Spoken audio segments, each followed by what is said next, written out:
Avant de commencer, je voulais vous parler brièvement de mon nouveau podcast « On en reparle ». Ce podcast prend le temps de revenir sur des événements marquants après que l'agitation médiatique se soit estompée. Dans chaque épisode, je reviens sur un fait d'actualité passé avec comme invité l'une des parties prenantes. Si vous aimez le décryptage et les analyses, On en reparle est fait pour vous. Pour le lancement, on reparle du Vendée Globe avec Violette d'Orange, à découvrir sur toutes les plateformes d'écoute et en vidéo sur YouTube.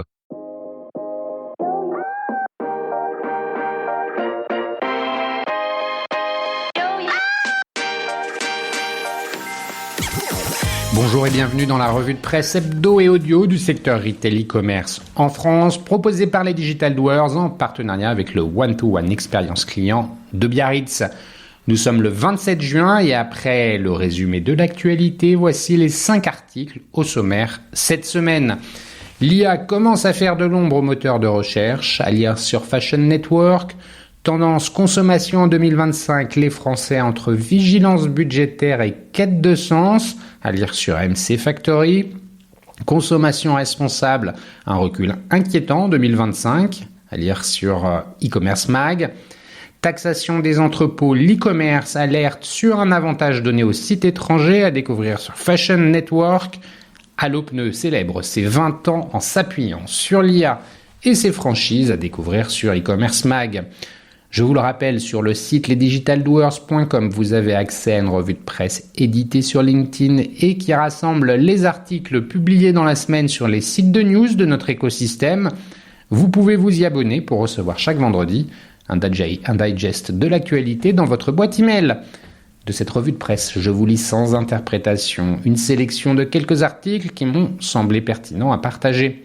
Enfin, pour rappel, cette semaine, je vous invite à découvrir un épisode passionnant sur l'ultra fast fashion avec Yann Rivoilan, président de la Fédération du prêt-à-porter féminin et grand défenseur de la loi anti-Chine.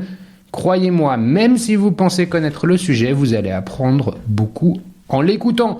D'ici là, je vous souhaite une bonne écoute, évidemment, toujours sans coupure. En bref, cette semaine, la distribution sous tension entre transformation technologique, modèle économique fragilisé et arbitrage de consommation.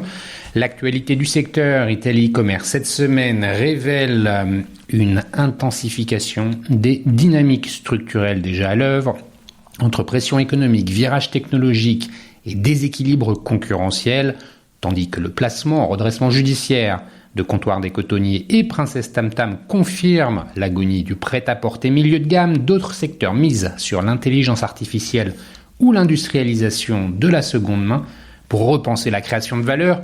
Une mutation qui s'opère alors même que la consommation responsable régresse dans les faits et que la législation française risque de pénaliser encore davantage les acteurs locaux face à la concurrence étrangère. Effondrement confirmé pour le milieu de gamme textile. C'est l'information la plus brutale de la semaine. 2 enseignes emblématiques du portefeuille, Fast Retailing France, Comptoir des Cotonniers et Princesse Tam Tam, ont demandé leur placement en redressement judiciaire.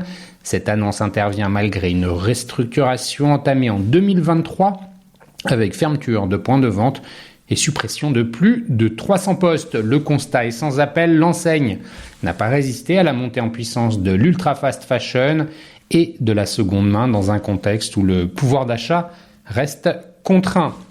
Le sort de ces deux marques s'inscrit dans une liste déjà longue. Camaïeu, Naf, IKKS, Jennifer, tout ont connu déclin, cession ou liquidation. Le modèle historique du prêt-à-porter milieu de gamme, historiquement omniprésent dans les centres-villes, apparaît aujourd'hui dépassé et économiquement non viable. L'intelligence artificielle devient standard d'optimisation opérationnelle. À l'inverse de ce déclin, d'autres marques accélèrent leur transformation numérique en intégrant l'IA dans leur processus. Plusieurs cas concrets illustrent cette dynamique. Allopneu mise sur l'IA pour personnaliser son parcours client, affiner les prix et adapter son offre aux véhicules et usages des clients. L'entreprise poursuit en parallèle l'expansion de son réseau de franchisés et de sa flotte mobile, doublant ainsi son ancrage territorial. L'Oréal, avec sa plateforme Create AI Tech, développe un générateur visuel IA en partenariat avec Google. Adobe et Omi permettant la production de contenu marketing à grande échelle et personnalisé par marque. Carrefour expérimente un hypermarché totalement digitalisé à Villablet avec Vision Group. 70 000 étiquettes électroniques, 500 caméras, IA embarquée, géolocalisation en magasin et gestion dynamique des ruptures. Dior, via Kahuna, analyse le comportement des internautes pour différencier les visiteurs anonymes des acheteurs potentiels, améliorant la conversion tout en réduisant le gaspillage publicitaire. Ces initiatives témoignent d'un même impératif, augmenter la rentabilité opérationnelle dans un environnement où la croissance organique ralentit. Un commerce de proximité à bout de souffle, autre indicateur préoccupant, la dernière enquête du syndicat des indépendants à l'occasion des soldes d'été révèle une situation économique alarmante pour les petits commerçants. 68% déclarent des problèmes de trésorerie et 91% se disent dans un état d'esprit négatif.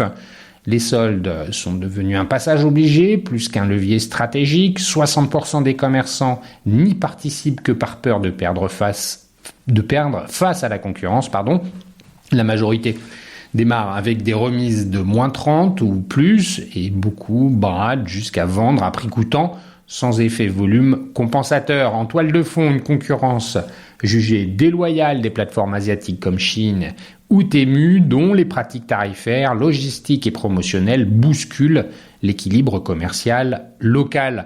Cette détresse est d'autant plus criante que les plateformes étrangères bénéficieraient, selon la FEVAD, d'un cadre réglementaire plus souple. L'amendement sur la taxation des entrepôts français, voté dans le cadre de la loi sur la simplification économique, est perçu comme une entrave au développement local. Les acteurs du e-commerce dénoncent une mesure qui complexifie l'implémentation logistique en France sans toucher les entrepôts offshore, vers une industrialisation de la seconde main. Sur le versant plus structurant de la consommation durable, l'alliance annoncée entre Ricom et Crush On vise à lever les verrous techniques qui empêchent la seconde main textile de passer à l'échelle, en associant capacité logistique et technologie de synchronisation des flux. Ce partenariat entend offrir aux enseignes de grande distribution un cadre industriel pour intégrer la circularité dans leur offre produit. Ce mouvement s'oppose en partie aux résultats du baromètre Greenflix ADEME 2025 qui pointe un recul net de la consommation responsable. Seuls 13% des Français disent faire tout leur possible pour consommer durable, contre 18% l'an dernier. L'achat de seconde main chute de 6 points à 38% et l'environnement sort du top 3 des préoccupations.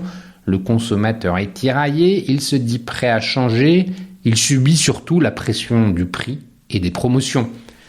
Des mutations profondes dans les usages numériques et l'accès à l'information. Enfin, une étude IFOP pour AdsUp confirme le recul de Google comme moteur de recherche privilégié des Français. Amazon prend la tête, suivi des réseaux sociaux et de l'IA générative, désormais utilisé par 2% des Français comme principal outil de recherche. Ce basculement des marques engage les marques à revoir leur stratégie SEO classique au profit d'une optimisation pour moteur génératif, GSO, une mutation en cours mais encore mal comprise. Les premiers conseils, présence dans les 10 premiers résultats, structuration FAQ, mise à jour régulière, deviennent désormais des prérequis pour exister dans les résultats issus des LLM comme ChatGPT ou Gemini.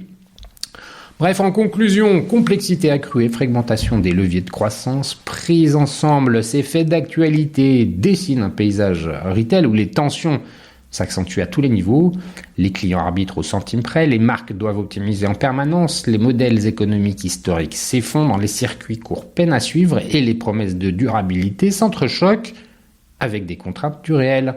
La transformation en cours est aussi technologique que culturelle, logistique que politique.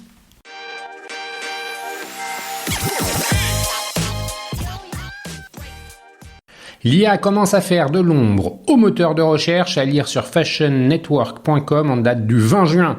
Google aurait perdu 2/3 de part de marché dans les recherches en ligne en 10 ans, selon une étude IFOP pour AdsUp Consulting.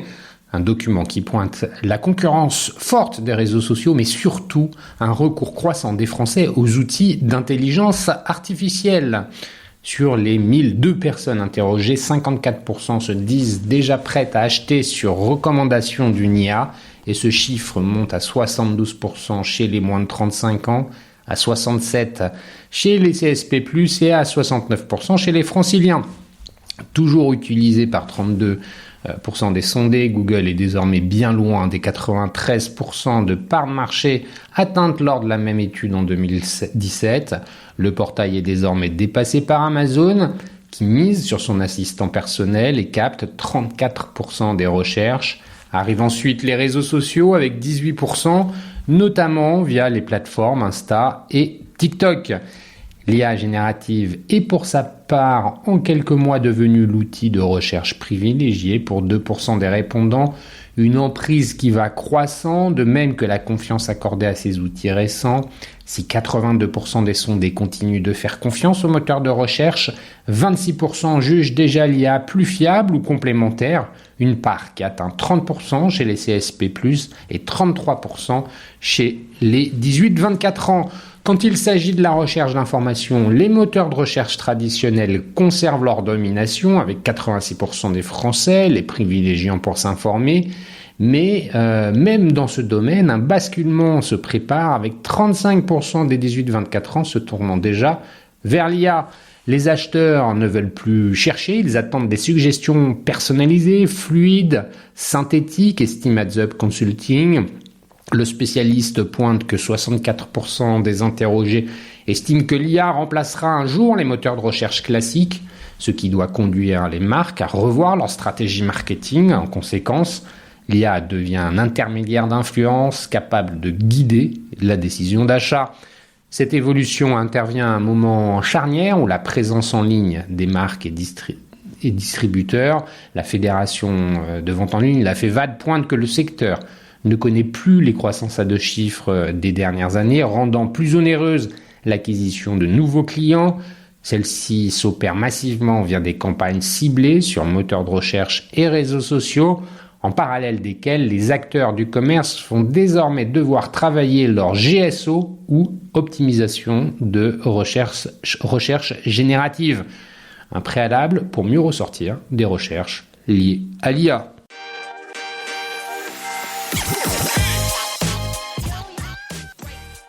Tendance consommation en 2025, les Français entre vigilance budgétaire et quête de sens, à lire sur mcfactory.fr en date du 20 juin. En 2025, les habitudes de consommation des Français évoluent sous l'effet conjugué d'une pression sur le pouvoir d'achat et d'une exigence croissante envers les marques et les enseignes, tant sur les prix que sur les valeurs. L'étude OpinionWay pour Bonial dévoile des leviers qui guident aujourd'hui les consommateurs. Recherche de promotion, mode d'information préféré, critères de choix des enseignes, les Français exigent. Les Français sensibles aux promotions, 75% des Français estiment que leur pouvoir d'achat leur permet de couvrir leurs dépenses jusqu'à la fin du mois. Au-delà des restrictions budgétaires, les consommateurs cherchent à optimiser leurs dépenses pour retrouver une certaine marge de manœuvre. Se faire plaisir ou faire plaisir à leurs proches reste une motivation centrale. Plus d'un tiers des Français le font souvent, voire systématiquement, et près d'1 sur 2 de manière plus occasionnelle. Dans cette logique, les promotions apparaissent en 2025 comme une solution pour booster la consommation et permettre des achats plaisir, et ce sans compromettre l'équilibre du budget. Elles influencent fortement les décisions d'achat. 64% des Français les recherchent activement, dont 28% systématiquement avant tout achat ou visite en magasin. Les opérations commerciales rythment ainsi de plus en plus leurs achats. Noël s'impose comme le temps fort. Numéro 1, 89% des Français déclarent avoir déjà réalisé un achat à cette occasion ou envisagent de le faire. Les soldes d'été arrivent en deuxième position pour 73% des Français, suivis par les vacances d'été, 70%, les soldes d'hiver, 69%, et le Black Friday, 61%. Préférence de consommation des Français, prospectus ou digital ? Malgré l'essor du numérique, les catalogues papier restent très consultés, notamment dans l'alimentaire où près de 60% des Français les lisent régulièrement. Toutefois, la tendance est à l'hybridation. Les supports digitaux, applications mobiles ou sites web, gagnent du terrain. L'étude montre aussi une certaine ambivalence. Près d'un tiers des Français apposent l'autocollant Stop Pub sur leur boîte aux lettres, un signe d'une volonté de réduire le volume de publicité tout en continuant de chercher activement des promotions. Ce paradoxe illustre une attente d'informations plus ciblée, pertinente et moins intrusive. Prix, expérience client et engagement RSE comme critères de choix des marques. 15 critères de choix sont analysés pour comprendre les motivations des Français, le rapport qualité-prix, la qualité produit, la variété, la proximité du magasin, la pertinence des promotions, l'expérience client délivrée, la réputation des enseignes ou les engagements RSE. Tous secteurs confondus, le rapport qualité-prix s'impose comme la priorité absolue. Il est cité par plus de 9 Français sur 10 dans presque toutes les catégories. Derrière, la qualité des produits arrive systématiquement dans le trio de tête, notamment dans les secteurs comme l'optique et l'audition, l'électroménager et l'électronique ou les produits culturels. L'expérience client, normalement considérée comme facteur de différenciation, n'arrive qu'en 9e position, bien après les prix, promotions et qualité. Quant aux engagements éco-responsables et sociétaux, ils sont relégués à la 14e position. Ce critère obtient les plus faibles taux d'adhésion des Français, tous secteurs d'activité confondus. En effet, seuls 61% des Français estiment que ce critère est important au moment de passer à l'achat. Il reste encore du chemin à parcourir en 2025 pour faire évoluer les modes de consommation vers des pratiques véritablement durables et engagées.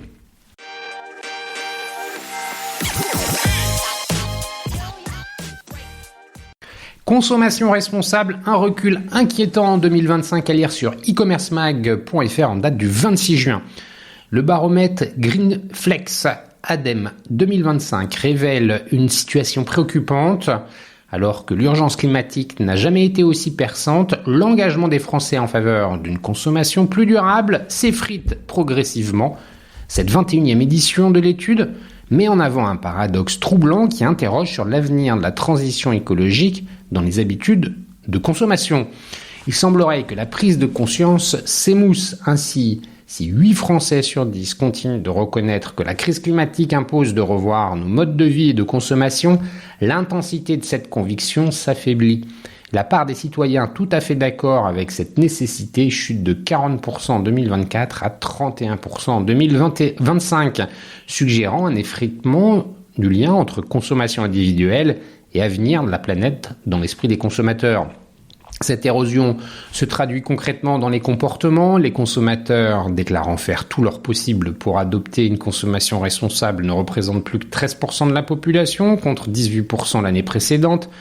Plus révélatrice encore, certaines pratiques vertueuses reculent nettement comme l'achat de seconde main qui perd 6 points et ne concerne désormais que 38% des consommateurs. Des priorités bouleversées par l'actualité.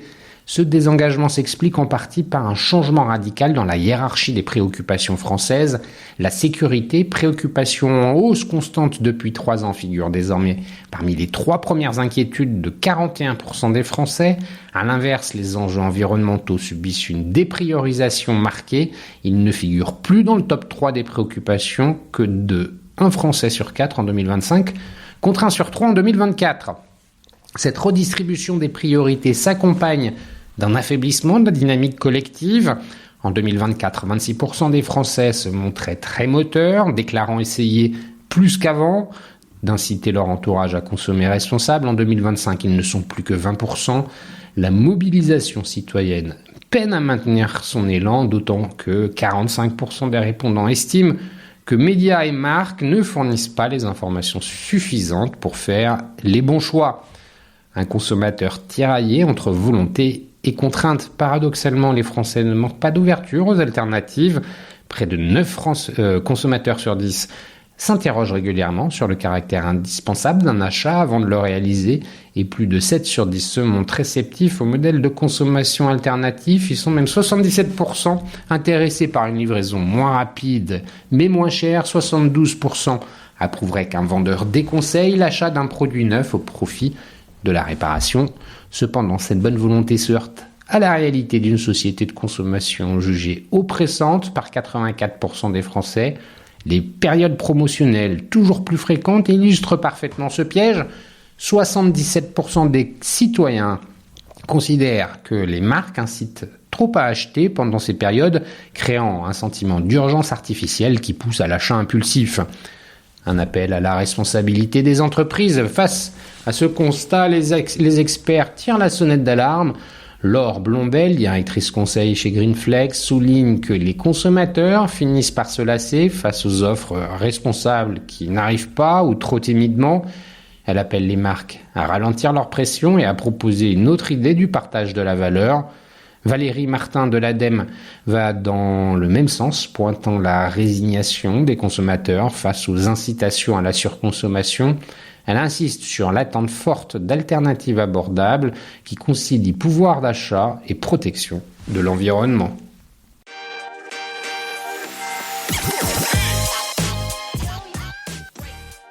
Taxation des entrepôts, l'e-commerce alerte sur un avantage donné aux sites étrangers, à lire sur fashionnetwork.com en date du 24 juin. La loi pour la simplification de la vie économique votée le 17 juin comprend un amendement soumettant les entrepôts utilisés pour la vente en ligne à des autorisations administratives, un scénario redouté par les fédérations du commerce et notamment par la FEVAD qui pointe un avantage donné aux sites étrangers et notamment à la mode ultra rapide chinoise. 11 fédérations, dont celle des enseignes d'habillement et de chaussures, avaient pris position dès la fin mai contre l'amendement à l'article 25 bis alinéa 16 qui avait alerté le ministre de l'économie quant à ses répercussions potentielles. Là où les parlementaires veulent une équité fiscale entre commerce physique et en ligne, les acteurs du commerce pointent que le dispositif ne tient pas compte de la mixité d'activités aujourd'hui à l'œuvre dans les entrepôts français alimentant commerce online et offline. Cette disposition constitue une menace réelle pour l'emploi local, pour nos politiques de réindustrialisation ainsi que pour notre attractivité économique, car cette mesure ne s'appliquera qu'aux seuls entrepôts situés en France, explique la Fédération. Il s'agit donc d'un nouvel avantage accordé aux sites de vente en ligne qui opèrent sur le marché français en utilisant des entrepôts hors de France, comme c'est le cas pour la plupart des plateformes asiatiques, y compris celles de l'ultra fast fashion.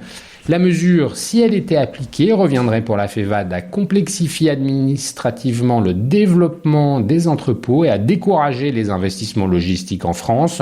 En dépit de l'importance stratégique du secteur, la Fédération pointe en outre que ce nouveau cadre dégraderait la compétitivité de l'ensemble de la chaîne logistique française, avec des risques de délocalisation et de perte de valeur pour notre pays. Précise l'instance, la FEVAD avait déjà alerté en octobre sur les conséquences d'autres amendements ciblant les sites logistiques et souhaitant leur appliquer la taxe com, taxe sur les surfaces commerciales de plus de 400 m², mais aussi limiter à 10 000 m² la surface des nouveaux sites logistiques.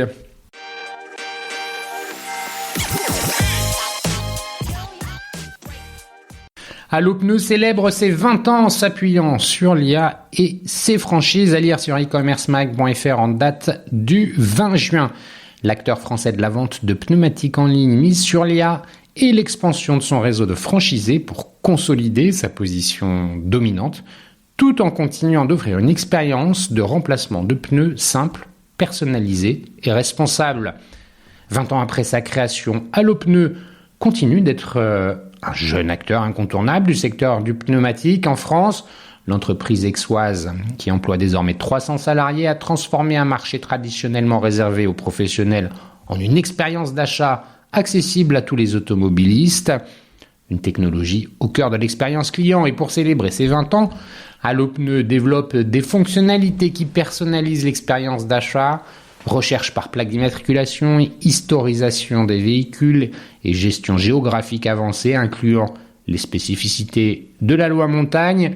Pour l'aider à cette tâche, l'entreprise utilise l'intelligence artificielle pour analyser les besoins de chaque client selon son véhicule et ses usages, d'ajuster les prix avec précision et d'optimiser l'adéquation entre produits et véhicules Cette approche data-driven transforme radicalement l'expérience utilisateur en simplifiant les opérations complexes et en levant les freins à l'achat en ligne.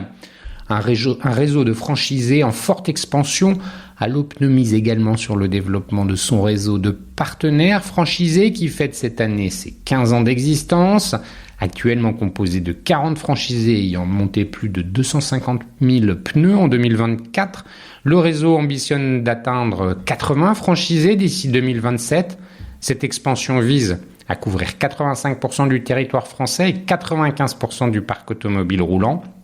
La flotte de véhicules d'intervention devrait doubler, passant de 62 à 120 camions ateliers, avec un objectif de délai d'intervention moyen de 6 jours.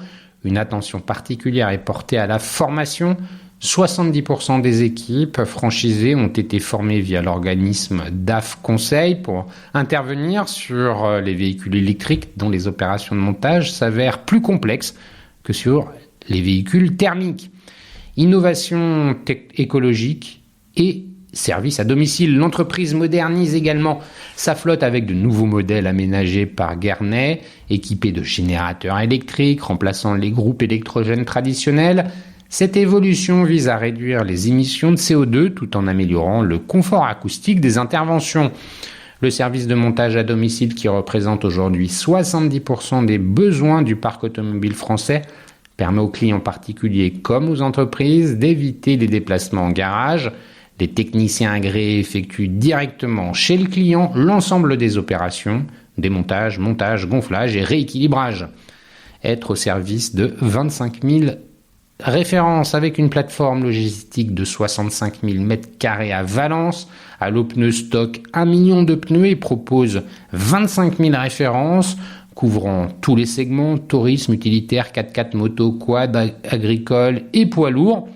Cette infrastructure permet d'expédier jusqu'à 25 000 pneus par jour et de livrer partout en France en 24 à 72 heures. Avec un réseau de 6 000 monteurs agréés répartis sur le territoire, l'entreprise garantit une prise en charge à moins de 10 km du domicile client en moyenne. Une stratégie de maillage territorial combinée aux innovations technologiques qui sont finalement très positives pour l'avenir de l'entreprise.